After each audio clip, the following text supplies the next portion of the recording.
18절부터 22절 마태복음 8장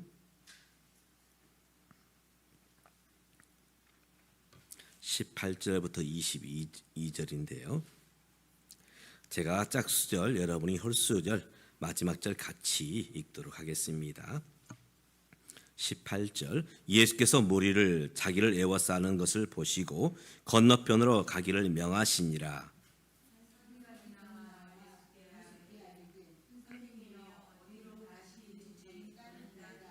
예수께서 이르시되 여우도 굴이 있고 공중에 새도 거처가 있으되 인자는 머리 둘 것이 없다 하시더라.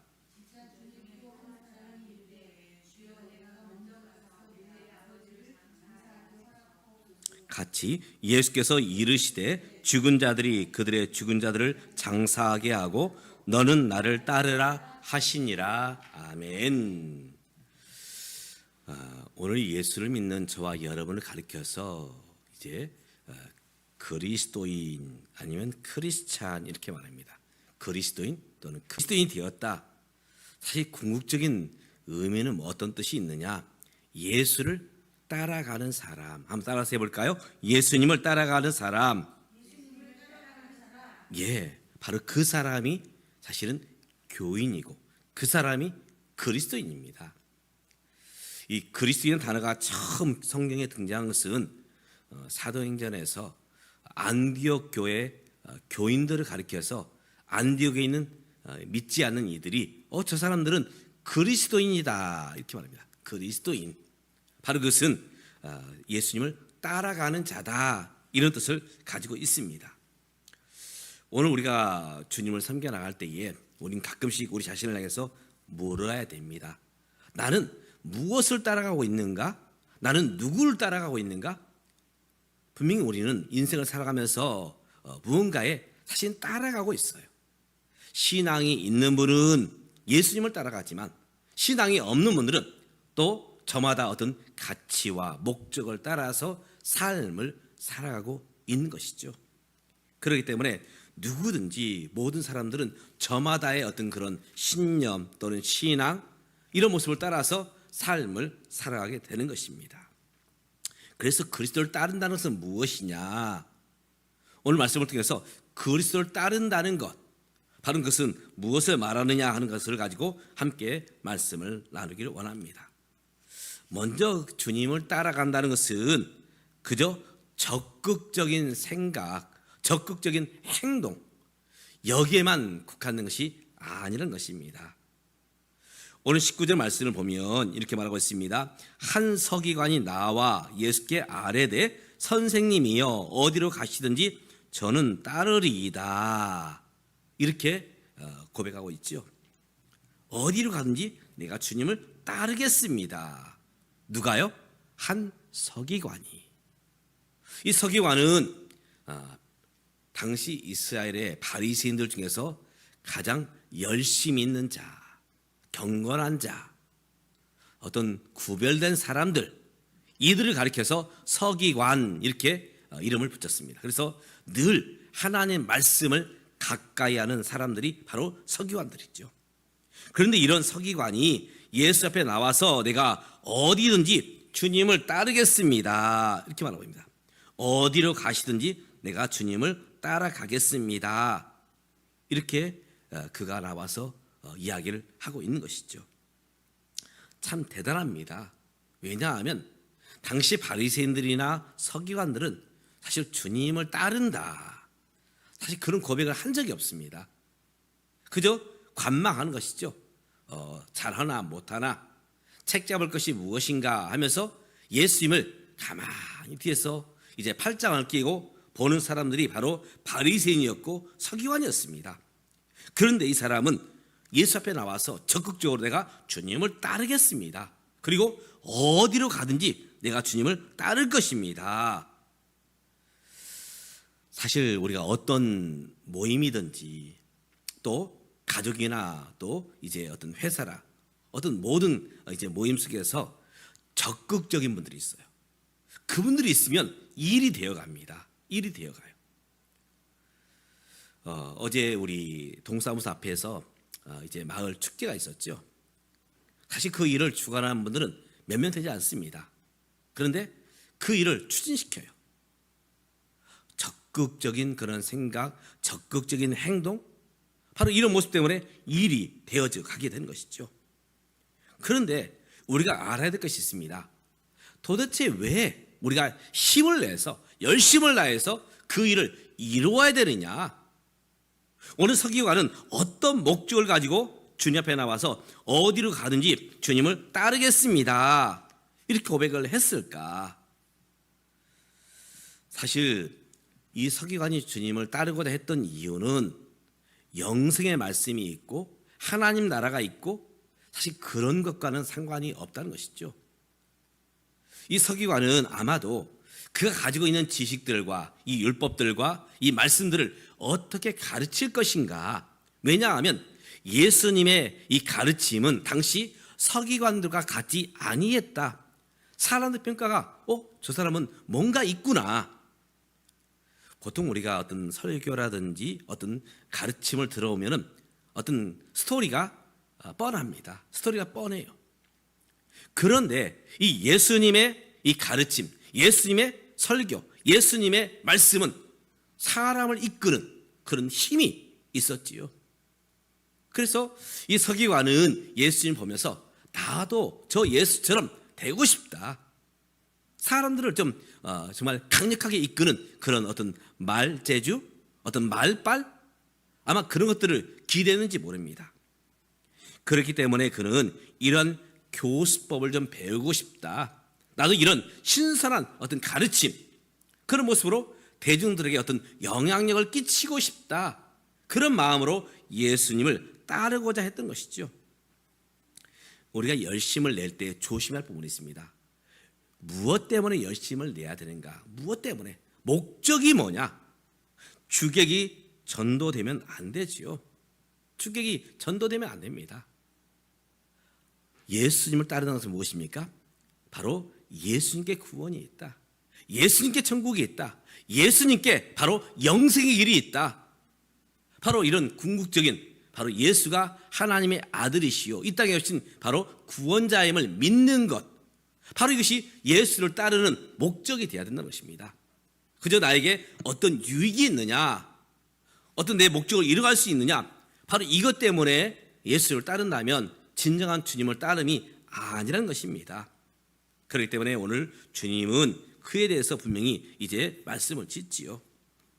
그래서 이 사람에 대해서 그렇게 마음 좋게 이야기하지 않습니다. 두 번째로 우리가 주님을 따름에 있어서 첫 번째 사람은 적극적인 어떤 행동, 이런 모습이 난다면 두 번째 사람이 나옵니다. 두 번째 사람의 모습은 이렇게 말합니다. 21절에서 제자 중에 또 한 사람이 이르되 주여 내가 먼저 가서 내 아버지를 장사하게 허락하옵소서. 내 아버지를 장사한 후에 내가 주님을 따르겠습니다. 근데 주님의 말씀은 그에 대해서도 그렇게 기뻐하지 않으셨던 것 같아요. 22절에 보면 예수께서 이르시되 죽은 자들이 그들의 죽은 자들을 장사하게 하고 너는 나를 따르라 하시니라. 한 제자가 예수 앞에 나와서 내가 우리 부친의 장사를 한 다음에 주님을 따르겠습니다, 이런 의미를 가지고 있지요. 그런데 이 사람에 대해서 예수님은 그렇게 이제 좋은 그런 반응을 나타내지 않으십니다. 죽은 자는 죽은 자로 하여금 장사하게 하고 너는 나를 따르라.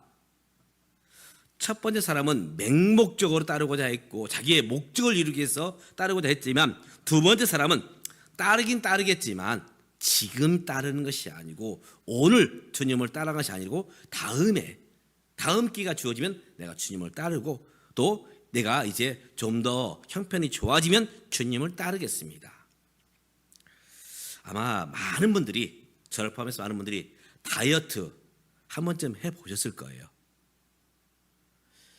제일 날씬한 분이 우리 아마 이 집사님 같은데, 다이어트를 하려면 참 쉽든가요? 쉽지 않아요. 다이어트하면 꼭 맛있는 것들이 생겨나요. 예. 그러면 많은 분들이 이렇게 말합니다. 다이어트는 언제부터 하라고요? 언제부터? 지금부터? 아니요. 이렇게 말합니다. 다이어트는 내일부터 하고 오늘은 마음껏 먹어라. 마음껏 먹어라. 어쩌면 우리가 주님을 따를 때도 이런 다이어트 모습으로 우리가 주님을 따르긴 따르는데 주님을 안 따르는 게 아니에요. 교회를 안 나갔던 게 아닙니다. 주님을 따르겠지만 교회 나가겠지만 내가 다음에 내 형편이 좋아지고 또 내가 이제 어떤 그런 기회가 되었을 때 하겠다. 이렇게 말하죠. 사실 그에게 다음이 기회가 올 수 있을까? 그건 장담할 수 없습니다. 사실 다이어트에 성공한 사람들은 언제부터 하던가요? 그때부터, 당장, 지금부터. 주님을 따른다고 말할 때 우리는 언제부터 주님을 따라가야 되는가? 바로 지금부터 주님을 따라가야 됩니다. 전도하다 보면 그런 분을 꼭 만나요. 예수 믿으셔야 됩니다. 그러면 이 전도함을 받은 분이 이렇게 말합니다. 예, 제가 분명히 교회를 나갈 겁니다. 예수를 믿을 겁니다. 언제요? 다음에. 그런데 과연 그분이 예수를 믿을 기회가 있을까요? 주님을 따라가는 그런 시간들이 있을까요? 그건 우리가 알지 못한다는 것입니다. 우리 주님은 바로 죽은 자는 죽은 자로 하여금 장사하게 하고 부모를 공경하지 말라는 것이 아닙니다. 너가 나를 따른다면 언제 따라와야 되느냐? 지금 따라가야 된다. 바로 지금 주님을 따라올 것을 말씀하고 있지요. 그렇기 때문에 오늘 우리가 이제 주님을 따라가는 제자로서 주님의 목적이 아닌 내 목적을 가진 것을 가지고 따라간 것도 문제가 되지만 또 주님을 따라가면서 내가 다음에 따라가겠다. 이런 태도 역시 주님 보시기에 합당하지 않다는 것입니다. 그래서 오늘 이제 22절의 결론인데요. 바로 22절 결론이 이렇게 말씀합니다. 예수께서 이르시되 죽은 자들이 그들의 죽은 자들로 장사하게 하고 너는 나를 따르라. 너의 목적을 이루기 위해서 나를 따라옴이 아니라 또 너가 이제 어떤 것을 우선순위에 놓고 그거 먼저 한 다음에 따라옴이 아니라 지금 나를 따라오라. 주님의 목적을 함께 하자는 것이죠. 주님의 목적. 주님이 이 땅에 오신 목적이 무엇입니까? 바로 생명을 구원하시기 위해 오셨습니다. 그러면서 제자들을 부르셨죠. 제자들이 존재하는 목적, 교회가 존재하는 목적, 오늘 저와 여러분이 존재하는 목적은 바로 생명을 구원하는 일이라는 것입니다. 생명을 구원하는 일. 만약에 어떤 응급 상황에서 그런 응급에 쓰임받는 물건들이 있습니다. 우리 교회도 이제 소화기가 많이 있어요. 교회 예배당 안에도 한 3개, 또 식당에도 2개, 그리고 이제 현관에도 이제 1개, 또 도서관에도 3개. 이 소화기를 배치한 어떤 목적일까요? 화재가 났을 때 그것을 빨리 응급 조치하기 위해서 소화기를 넣는 것이죠. 또 이제 이 집들을 보면은 이제 비상 탈출구를 반드시 만들어 놓습니다. 또 방화문을 만들어 놔요. 이렇게 만든 목적은 응급 상황 시에 빨리 이제 밖으로 나가게 되고 또 이제 어려운 일 당했을 때 구조함을 받기 위해서 이런 것들을 만들어 놓죠. 분명히 목적이 있습니다. 그런데 그 목적으로 온전히 반응하지 못한다면, 목적으로 사용되지 못한다면 사실 그것은 사실은 무용지물이 되고 마는 것이죠. 교회가 존재하는 목적은 딱 한 가지입니다. 생명 구원하는 것, 생명 구원하는 것. 물론 교회 신앙인들에게 윤리와 도덕이 있어야 됩니다. 우리의 삶이 예수 믿지 않는 사람보다 분명히 나아야 돼요. 성경 말씀도 분명히 윤리가 있고 또 이제 도덕적인 부분이 있습니다. 그러나 그것이 바로 그리스도를 따라가는 궁극적인 목적은 아닙니다. 또 교회가 어떤 사회 개혁, 부조리를 이제 고쳐가는 것 분명히 있죠. 물론 이것이 또한 교회의 존재의 목적이 아니라는 것입니다. 교회가 반드시 이 땅에 필요한 목적은 무엇이냐? 바로 예수님을 통해서 생명을 얻게 하는 것. 바로 이것이 교회가 존재하는 목적이며 또 주님을 따라가는 자들이 바로 있어야 될 모습이라는 것입니다. 그렇기 때문에 주님을 따라간다는 궁극적인 목적은 무엇이냐? 주님과 함께 생명을 구원하는 일에 우리가 그 일에 헌신해야 됨을 말씀하고 있습니다. 이제 우리 교회에서 전도 축제, 전도 대회를 이제 이번 주 토요일 날 하려고 합니다. 이제 평촌에 있는 세중앙교회에서 이번에 98명이 오셔요. 98명이 적은 수가 아니에요. 작년에 78명이 왔어요. 80명 가까이 되는 수가 왔습니다. 교회 꽉 찼어요. 앉을 자리가 없었어요. 근데 이번에는 거의 100여 명, 2명이 부족한 98명이 옵니다. 그들이 왜 올까요? 시간이 남아서? 아닙니다. 생명을 구원하는 일에 형제교회와 우리 주안의 행성교회와 함께하기 위해서 그분들이 월차를 냈고 시간을 내고 또 당신들이 물질을 들여서 이 모든 전도용품을 그 비용을 댑니다. 심지어 밥까지 그분들이 다 해결해 주셨어요. 그렇게 하는 이유가 딱 한 가지입니다. 그저 우리 교회가 크다, 우리 교회가 능력이 있다, 이런 것을 보여주기 아닙니다. 바로 생명을 구원하는 일에 우리가 하나님께 헌신하겠다, 형제 교회를 우리가 섬겨가겠다, 이런 목적을 가지고 이제 이번 토요일 날 오십니다. 계속 이제 그 일을 주관하는 우리 이제 앞에서 이끄시는 전사님과 함께 계속 기도하고 또 이제 준비할 부분들을 함께 이야기를 나누고 있는데, 계속 기도해 달라, 기도해 달라. 당신들이 올 때 오고 가는 발걸음, 이 새 버스를 이용해서 오게 됩니다. 새 버스. 그 또 와서 사실은 우리 교회 이제 성도들이 부탁했던 것이 있어요. 먼저는 기도를 해주십시오. 두 번째는 우리가 전도 용품을 보낼 테니 그 스티커를 붙이고 전도 세트를 만들어 주십시오. 그런데 그분이 그런 얘기를 하십니다. 우리가 다 할 수 있습니다. 우리 사람 많습니다. 그런데 우리 주안의 행성에 그것을 맡긴 거는 바로 이 일이 바로 우리 주안의 행성교회가 먼저 주도적으로 해야 될 일이기 때문에 바로 내 일이다, 남의 일이 아니라 내 일이다, 그런 마음으로 동참해달라. 그래서 이제 전도지에 스티커를 붙이고 세팅을 하고 또 기도를 해달라 부탁하셨습니다. 그래서 우리 교우들이 이 일에 우리가 함께 적극적으로 섬겨가야 되겠다 해서 사실은 지난 주일도 또 시간 되는 대로 우리 권사님 집사님들이 와서 전도지를 붙이고 또 이제 세트를 만들고 있습니다. 바로 이 일을 왜 해야 되느냐? 그저 큰 교회 성도들이 오신다고 해서 아닙니다. 생명을 구원하는 일이기 때문에 바로 그 교회에서도 오는 것이고 또 오늘 저와 여러분도 이 일에 동참해야 된다는 것입니다. 생명을 구하는 일, 바로 이것이 그리스도인의 바로 존재의 목적이요 또 교회가 존재하는 목적인 것입니다. 사랑하는 믿음의 가족 여러분, 우리가 주님을 따른다는 것, 그저 내 목적을 이름이 아니라 또 내가 다음에 내가 그 일에 동참하겠다 하는 그런 소극적인 모습이 아니라 오늘 지금 바로 예수 생명을 통해서 사람들을 건지는 일에 함께 하시는 저와 여러분 되시기를 주님의 이름으로 축복합니다. 기도하겠습니다. 하나님 아버지, 오늘 우리가 주님을 따른다는 것, 그저 교회에 나왔다, 예배를 드렸다, 또 집사, 권사, 또 목사의 직분을 맡았다, 이것이 아니라 정말 주님을 따른다는 것은 주님의 목적에 내가 함께하는 것, 주님께서 이 땅에 오신 목적은 모든 사람으로 하여금 생명을 얻게 하고 더 풍성히 얻게 하시려고 이 땅에 오셨고 또 생명을 얻게 하시려고 우리를 대신하여 십자가에 죽으셨습니다.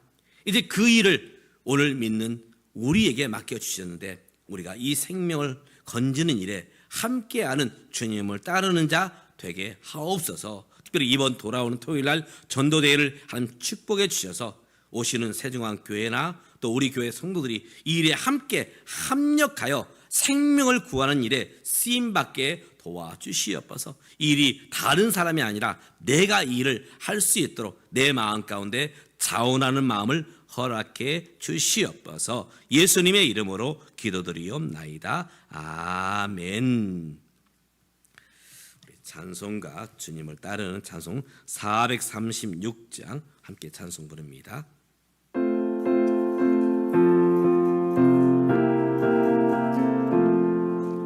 나 이제 주님의 새 생명 얻은 몸